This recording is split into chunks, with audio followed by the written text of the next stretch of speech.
Hallelujah, praise God. आइए आज के मनन के लिए हम कलाम की ओर बढ़ते हैं, पवित्र बाइबल में से, पाक कलाम में से लूका रचित सुसमाचार 22 अध्याय और उसका 14 वचन।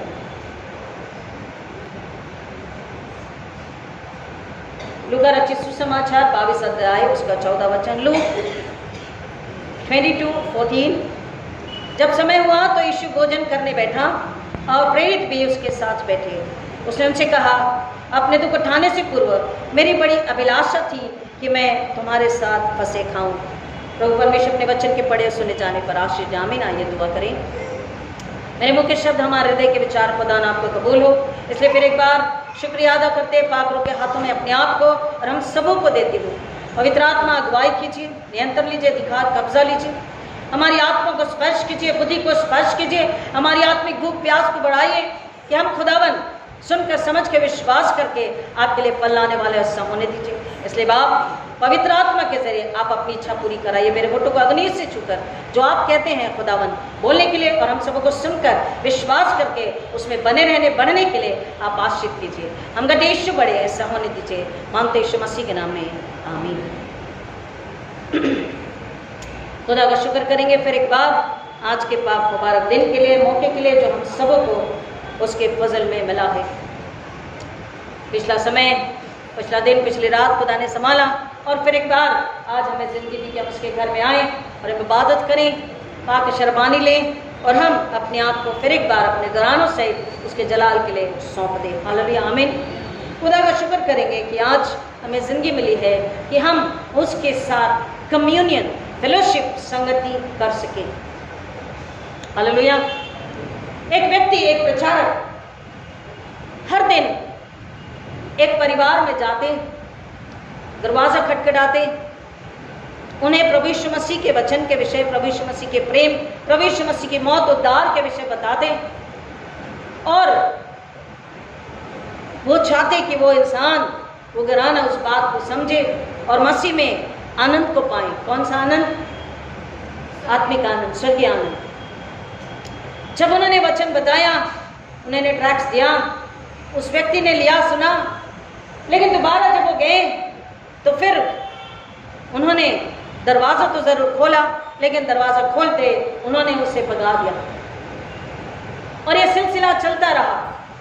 वो फिर आते, वो फिर दरवाज़ा खोलते, फिर उन्हें भगा देते।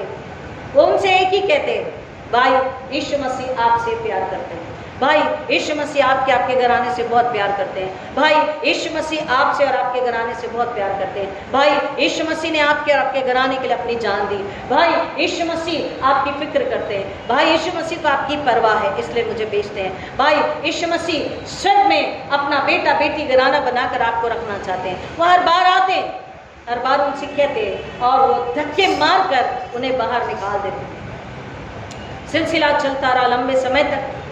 एक दिन फिर अपने रूटीन में वो प्रचारक, वो मिशनरी आए और दरवाज़ा खटखटाया और वो भाई ने फिर चिल्लाया, तुम्हें समझ नहीं आता, मैंने मना किया है, तुम्हें क्यों आते हो, क्यों मैं तकलीफ देते हो? तो उन्होंने कुछ नहीं कहा, उन्होंने इशारा किया कि आप आइए। 2-4 मिनट वो गुस्सा करते रहे, क्या बात है, आप कुछ कहते क्यों नहीं, आप ये क्या कह रहे हैं? वो उन्हें बुलाता रहा, वो सुनने को तैयार नहीं, लेकिन वो उन्हें धक्का दे के वो दूर भी गिर गया, लेकिन फिर भी कहता प्लीज आइए। उन्हें इशारा कर रहा, बुलाने का इशारा कर रहा, एक बार बस आप आ जाइए। वो व्यक्ति गुस्से से बाहर आते हैं, बहुत ही गुस्से से झल्लाते हुए बाहर आते, क्या है? तो फिर वो और आगे जाते हैं, कहते तुम बुला करके जा रहे हो, क्या बात है? तो वो फिर देख के कहता आइए। वो कहता कुछ नहीं, इशारा करता आइए, मुस्कुराता है और थोड़ी दूर जाके रुक जाता है। वो व्यक्ति भी आता है और वो कहता है वहां देखिए। और वो व्यक्ति जो सुसमाचार के लिए यीशु को सुनने के लिए मना करता था, उसने एक दृश्य को देखा। वो दृश्य क्या था कि एक मुर्गी अपने बच्चों को अपने पंखों के नीचे छुपाए हैं, लेकिन सिर्फ छुपाए ही नहीं है, उनकी सुरक्षा के लिए, उन्हें बचाने के लिए वो लहूलुहान हुए। और लहूलुहान कैसे हुए? वहां पर एक सांप था जो उसे बार बार मार रहा था और वो बार बार कभी इधर करके अपने पंखों के जरिए अपनी पूरी बॉडी को घुमाते हुए वो अपने बच्चों की रक्षा कर रही, लहूलुहान हो गई, लेकिन वो अपने बच्चों को क्या कर रही थी? बचा रही थी, सुरक्षित रख रही थी। वो कहते कुछ नहीं है, उनसे इशारा करते हैं कि ये देखिए। और जब वो देखते हैं तो वो देखते ही रह जाते, और थोड़ी देर के बाद उनसे कहते हैं, भाई, उनके कंधे पे हाथ रख के कहते हैं, भाई मुझे माफ कर दीजिए, मैं समझ गया कि आप क्या बताना चाह रहे थे, मैं समझ गया कि आप क्या बताना चाह रहे थे, मुझे माफ कर दीजिए। आप इतनी अच्छी, इतनी सुहानी, इतनी मीठी, इतनी पाक मोहब्बत को आप बताना चाह रहे थे, मेरे छुटकारे को, मेरी सुरक्षा को आप बताना चाह रहे थे। हालेलुया। जैसे मुर्गी घायल होकर अपने बच्चों को संभाल रही है, आप मुझे बताते रहे कि यीशु आपकी फिक्र करते हैं, परवाह करते हैं, सुरक्षा करते हैं, आपका ध्यान है, आपका ख्याल है, आपकी जरूरतें पूरी करते हैं, आपसे प्यार करते हैं, आपके पापों को क्षमा करने के लिए, आपको अनंतकालीन जीवन, स्वर्गीय घर देने के लिए आए हैं। मैं नहीं समझा और मैं आपको भगाता रहा, इंसल्ट करता रहा, आपका अपमान करता रहा, लेकिन आप बार बार आते रहे, बार बार आप मुझे बताते रहे, और आज आपने मुझे इस दृश्य के जरिए समझा दिया है कि यीशु मसीह ने हमसे, मुझसे, खासतौर पर मेरे घराने से कैसा प्रेम, कैसी बड़ी मोहब्बत करी कि उसने सूली पर अपनी जान दी मेरे पापों के लिए, मेरी आत्मा की सुरक्षा के लिए। उसने इसी तरह खून बहाया और शत्रु से, शैतान से, पाप से, नरक से हमको बचा लिया।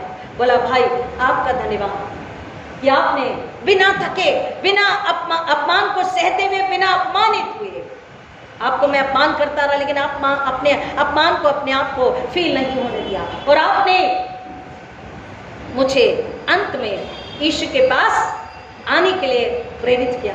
आपका धन्यवाद। उस दिन से उस व्यक्ति का जीवन बदला।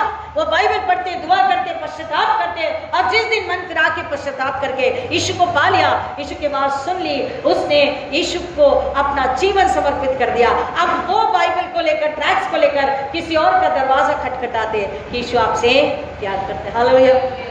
आज का जो वचन आपके लिए पढ़ा गया, हमारे लिए, सबके लिए पढ़ा गया कि यीशु मसीह कह रहे हैं, in English it is very nice, it was my heartiest desire, the desire of my heart's desire,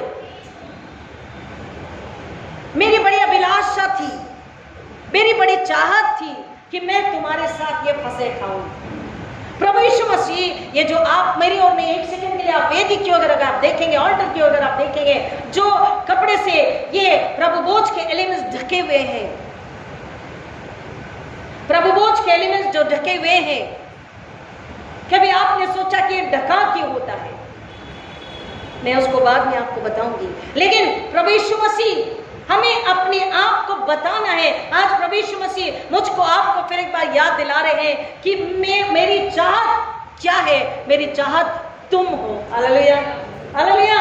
मेरी चाहत तुम हो, मेरी चाहत तुम और तुम्हारे घराने हो। मेरा पैशन, मेरा जुनून तुम हो, तुम्हारा घराना है।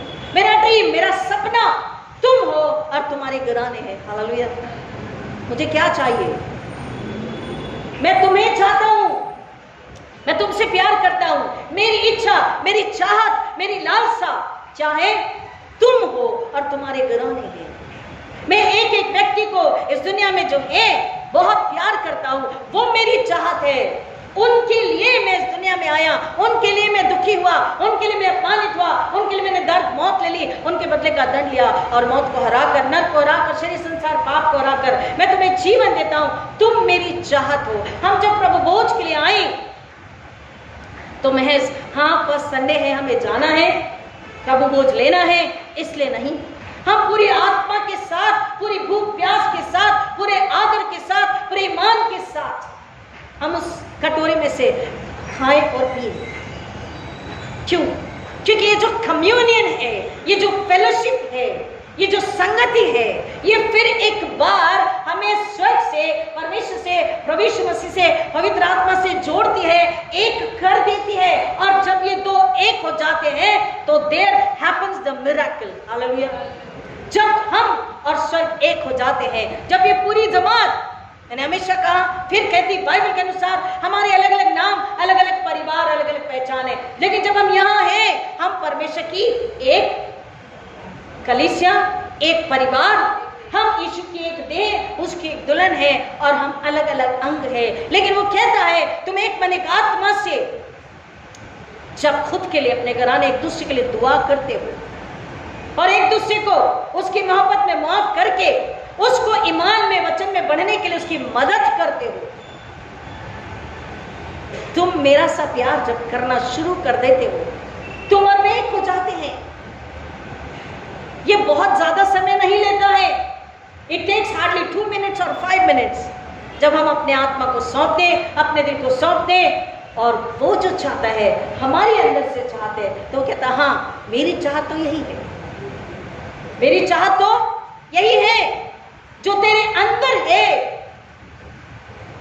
यहाँ इस लाइन से लेकर, रंजन भैया की रो से लेकर बाहर तक, सोनू तक जो लोग बैठे हैं, और इस रो से लेकर के बाहर तक क्रिस्टीना है और अस्मिता तक जो लोग बाहर बैठे हैं, इन सब से वो कहता है कि अगर तुम्हारी वो चाहत को हमारे देख रहा, वो हमारे सत्य को, हमारी इच्छा को इस जरिए देख रहा, सुन रहा और समझ रहा, हम कुछ नहीं कह रहे, लेकिन हमारे हृदय की गहराई आत्मा को वो जान रहा, जांच रहा है। और वो कहता हाँ, तीसरे बेंच के चौथे की इच्छा तो यही है जो मेरी है। हालेलुया। पहले बेंच के दूसरे की इच्छा तो वही है जो मेरी है, बाहर बैठे की इच्छा तो वही है जो मेरी है, उसकी चाहत, उसका सपना तो वही है जो मेरा है।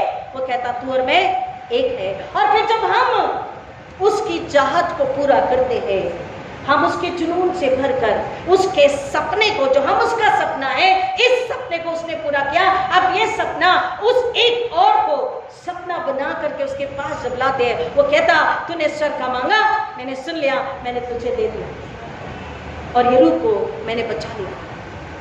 उसकी चाहत, उसका सपना, उसका जुनून मैं और आप है। वो संसार में हम किसी चीज की ऐसी बुरी लालसा करते हैं कि कई बार उस लालसा में हम मिट जाते, पाप में मर जाते।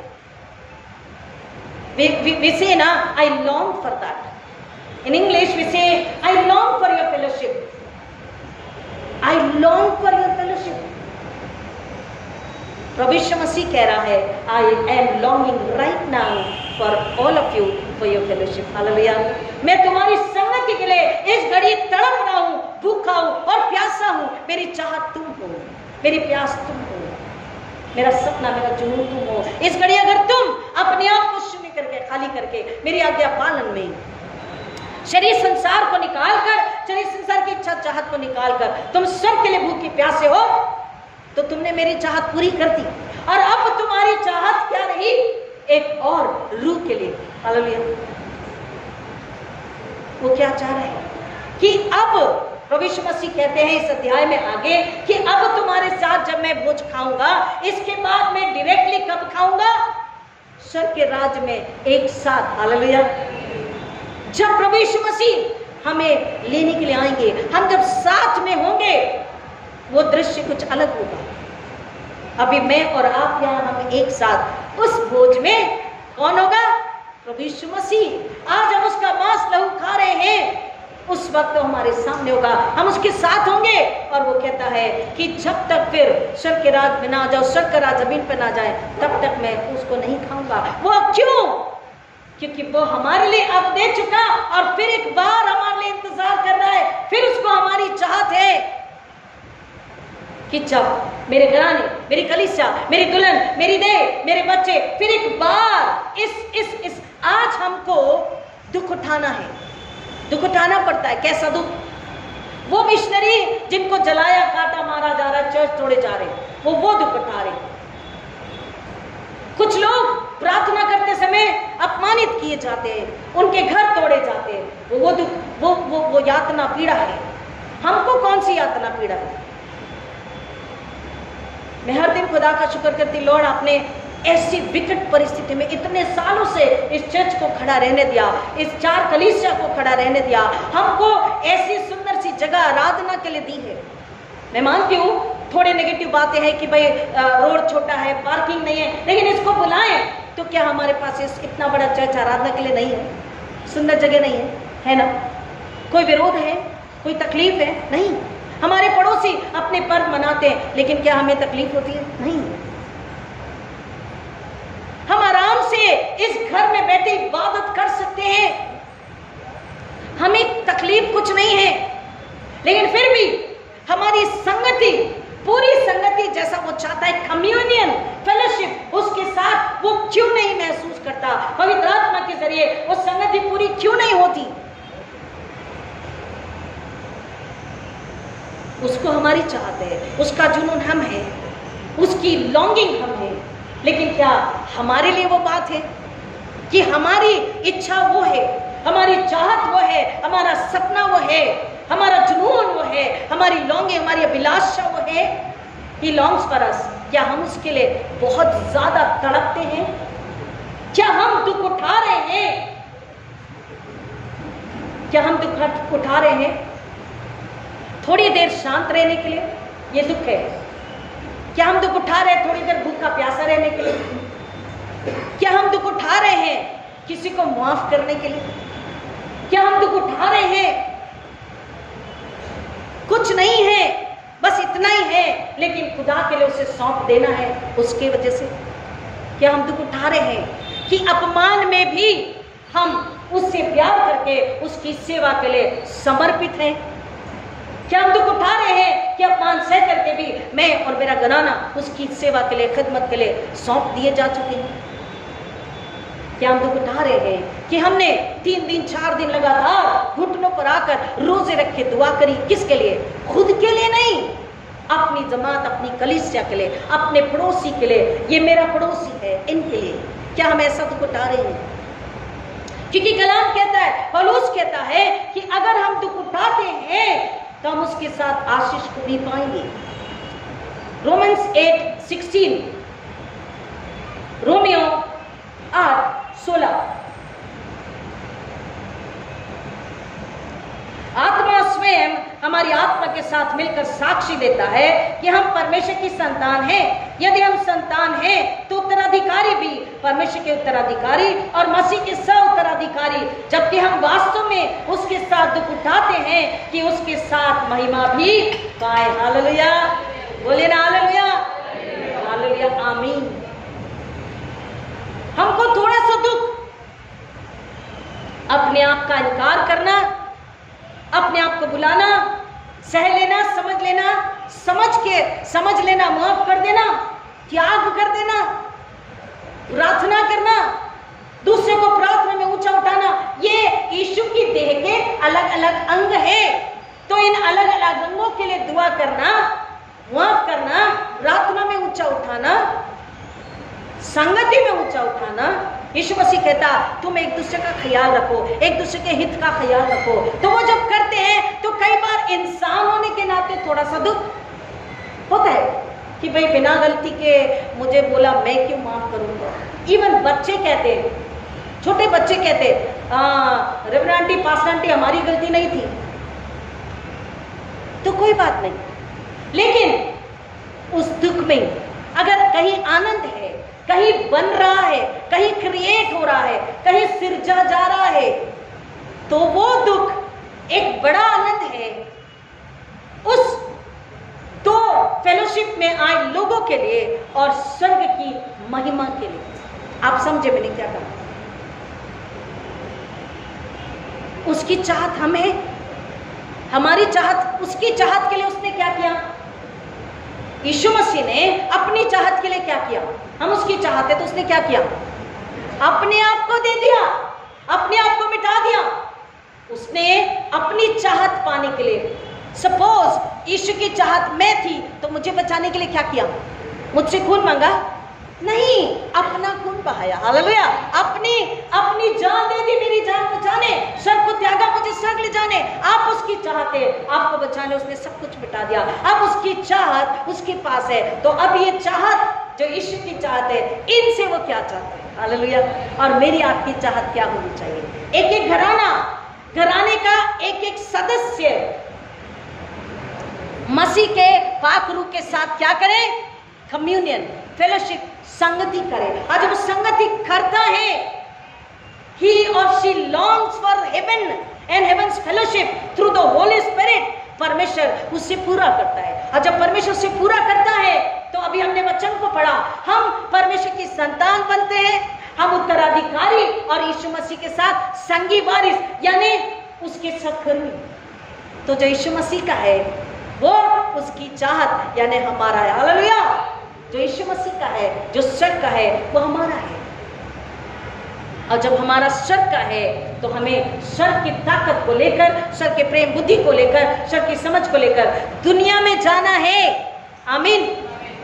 हमको सबको मिलके दुनिया में जाना है, एक दूसरे को सहकर, माफ करके, दुख उठा के, एक दूसरे के लिए प्रार्थना करके, एक दूसरे को प्यार करके हमको बाहर जाना है कि एक और रूह को, जैसे मुर्गी लहूलुहान होके बच्चों को बचा रही है, एक की आत्मा और बची, हमको भी लहूलुहान होना है। अब लहूलुहान होने का मतलब हमको कोई मारे पीटे वो नहीं, हम नहीं सह पाएंगे।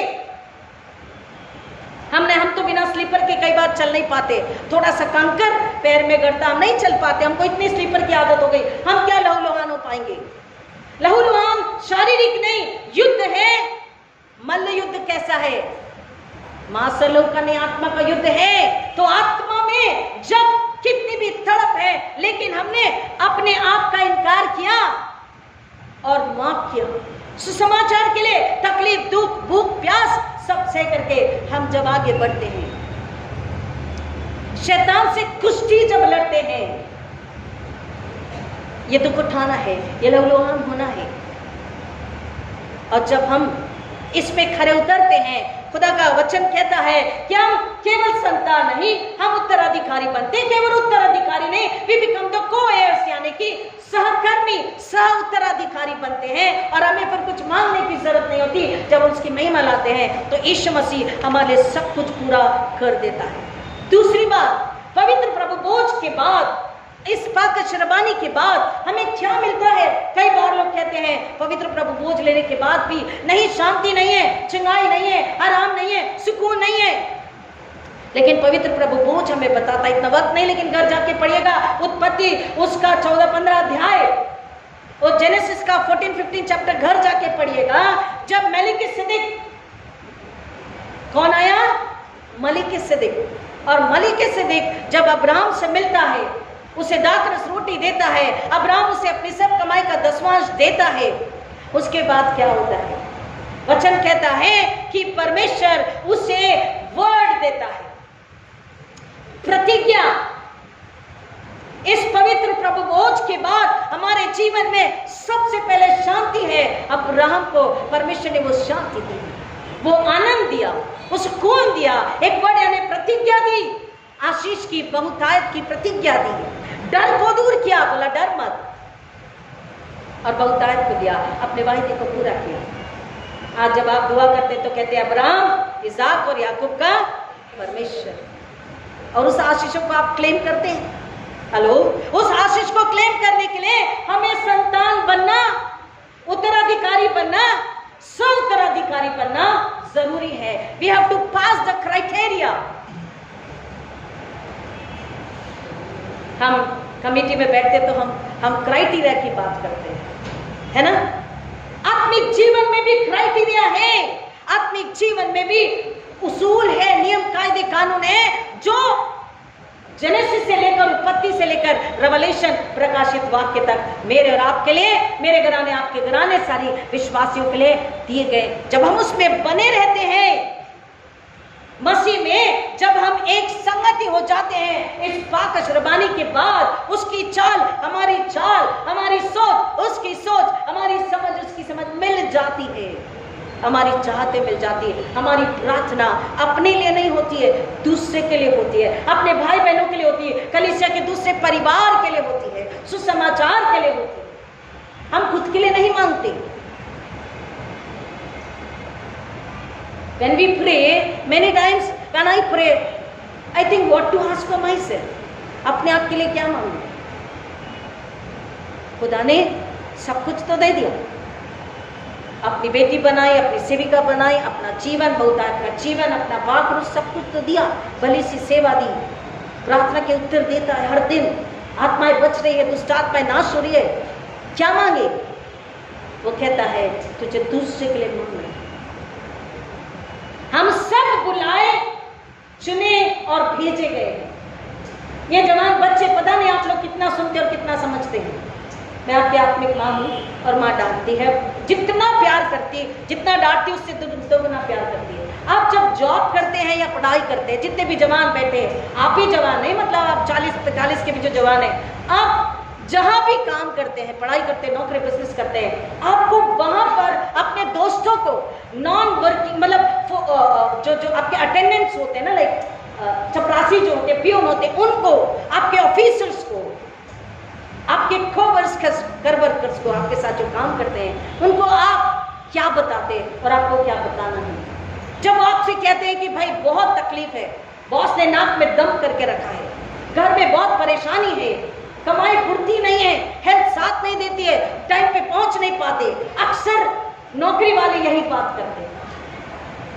हेल्थ इश्यूज हो रहे हैं, कभी छोटी उम्र में बीपी है, शुगर है, कई सारी परेशानियां हैं, अगर शादी हो गई तो घर की परेशानियां हैं, बच्चों के एडमिशन से, वाइफ की डिमांड से, तो आप उनसे कैसे बात करेंगे। जवान बच्चों, जवान जितने बैठे हैं, मैरिड जवान 40-45 के आप लोग जो बैठे हैं, आप कैसे बात करोगे। बाइबल हमें बताती है, तू याद रख, अगर तू संतान बन चुका, हालेलुया, अगर तू संतान बन चुकी, तो तेरे पास पवित्र आत्मा की सहायता, बुद्धि, समझ और शब्द है, और तुम उन्हें पवित्र आत्मा के जरिए सिखाओगे, बताओगे, समझाओगे, उन्हें सुकून तसल्ली में लेकर आओगे।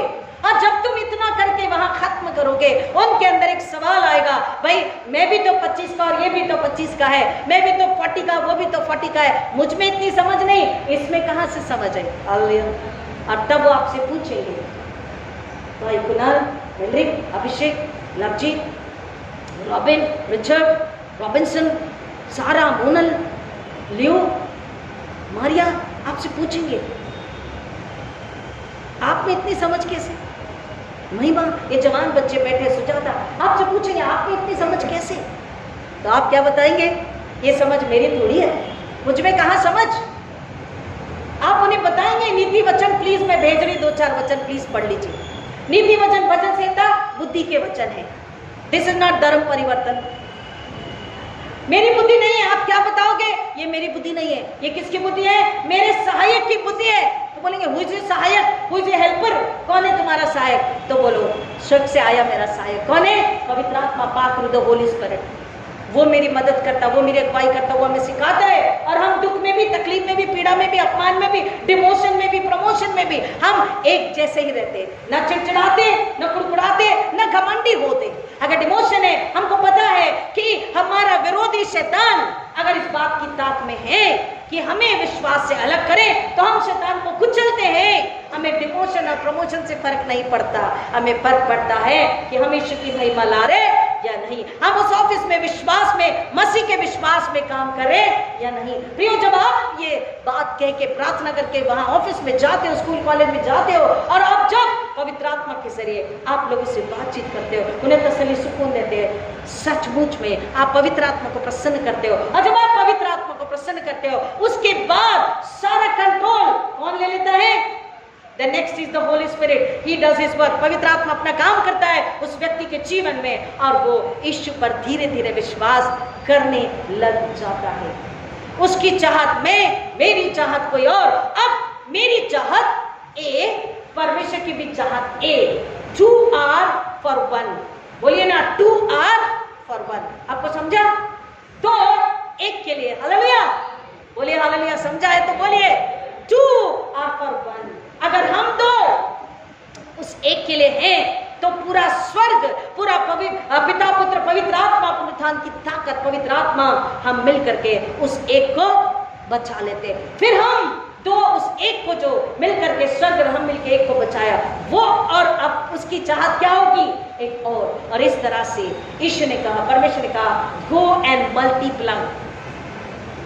स्वर्ग राज्य जमीन पर स्थापित होना जरूरी है। वो कहता हम उसके साथ दुख उठाएंगे। यीशु को उसके अधिकार पर, किस अधिकार से बोलता है भाई, कितने सवाल किए, कितना अपमानित यीशु को किया, यीशु अपमानित नहीं हुआ। यीशु मुस्कुरा के क्षमा करता है, और यीशु फिर भी सिखाता है, फिर भी दुआ करता है, हम भी अपमानित ना हो। अगर गलत नहीं है तो खुदा से बोलो, Jesus I am not wrong at all, हम गलत नहीं है। और फिर पवित्र आत्मा काम करता है। और फिर आत्माएं बचाई जाती है। वो कहता है फिक्र मत कर, डर मत, इधर उधर मत ताक, मैं तुझे कभी भी अकेला नहीं छोड़ूंगा, तुझे मैं कभी भूलूंगा नहीं, तेरे साथ साथ मैं चलूंगा। आपने गीत को गाया, एक नूर के समान उसका वायदा है, क्योंकि उसकी चाहत हम हैं अब भी और उसके आने तक उसकी चाहत हम ही है। वो हमें देखता है, जांचता है, परखता है, संभालता है, सुधी लेता है, परवाह करता है, रक्षा करता है। हम अगर इधर उधर जरा भी भटके ना तो या तो छड़ी उठाता है या तो थोड़ा सा छोटा सा धक्का देता है और बोलता है चुपचाप यू टर्न ले और वापस आ जा। Hallelujah, hallelujah.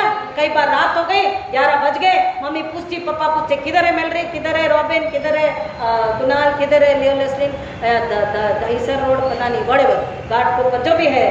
मम्मी डैडी कहते चुपचाप यूटर्न ले वापस आ जाए। और डैडी गाड़ी का है यूटर्न लेके, बोला ट्रेन को यूटर्न लेने, बोलो नहीं नहीं नहीं तू उल्टा इधर घूम जा, तेरी ट्रेन बराबर आ जाएगी। रात हो गई बेटा घर आ जा, लेट हो गया। माँ बाप कहते हैं हमारे भले के लिए, हमें रोकते टोकते हमारे भले के लिए। हम बड़े हो गए लेकिन माँ बाप से बड़े नहीं हुए। माँ बाप रोकते टोकते, वचन पवित्र आत्मा सहायक परमेश्वर आपके पास आपको सिखाते, बताते, समझाते, कई बार रोकते टोकते हैं। हमको अगर बुरा लग गया तो हम अभी मसीह के संतान नहीं बने, परमेश्वर के संतान नहीं बने, हम नहीं समझ पा रहे। लेकिन अगर बुरा नहीं लगा, हम सीखने के लिए तैयार है, आगे बढ़ने के लिए तैयार है। हम समर्पित हो चुके हैं कि मेरे जरिए मैं जो चाहत हूँ, एक और चाहत को खुदा पूरी करने के लिए तैयार है। Hallelujah, hallelujah. तो इस वचन की गहराई में जाने आश्रित करें कि हम लहूलुहान होना सीखें और हम एक और को गवाही दे कि वो मसीह में आए और परमेश्वर यीशु मसीह पवित्र आत्मा को महिमा मिले और हम अपने हिस्से का इनाम स्वर्ग से अपने यीशु मसीह के जरिए पा सकें। आमीन। आइए दुआ करें। खुदा ने आपका शुक्र करते हैं, आपने फिर एक बार हमसे बात करी, हमें आवाज़ दे के बुलाया, हमें सिखाया, बताया, समझाया और फिर एक बार संसार, शैतान, शरीर, पाप, अधर्म, अनाज्ञाकारिता, घमंड, झूठ, बैर से लड़ने की ताकत दी। पवित्र आत्मा के हाथों में दे करके खुदावन हमें ताकत, बल, बुद्धि दिया। हम आपका शुक्र करते हैं। आपकी मेज के आगे जब आते हैं पाक शरबानी के लिए, खुदावन हर एक को आत्मा में आपसे संगति फेलोशिप करने के लिए आशीष कीजिए। हर एक घराना यहाँ से आशीष को लेकर जाए और खुदा वो आशीष दूसरों में बांटे। आपको महिमा, सारा जलाल आपको मिले, सारी बड़ाई आपकी हो, ऐसा होने दीजिए। मांगते यीशु मसीह के नाम में, आमीन। और हमारे खुदा यीशु मसीह का फजल, खुदा बाप की मोहब्बत, खुदा पाक और कृपा का सुकून आराम आपने सारे के साथ, खासतौर पर जो पहली बार सुन रहे और सुनेंगे उनके साथ यीशु के आने तक हमेशा हमेशा बनी रहे। आमीन।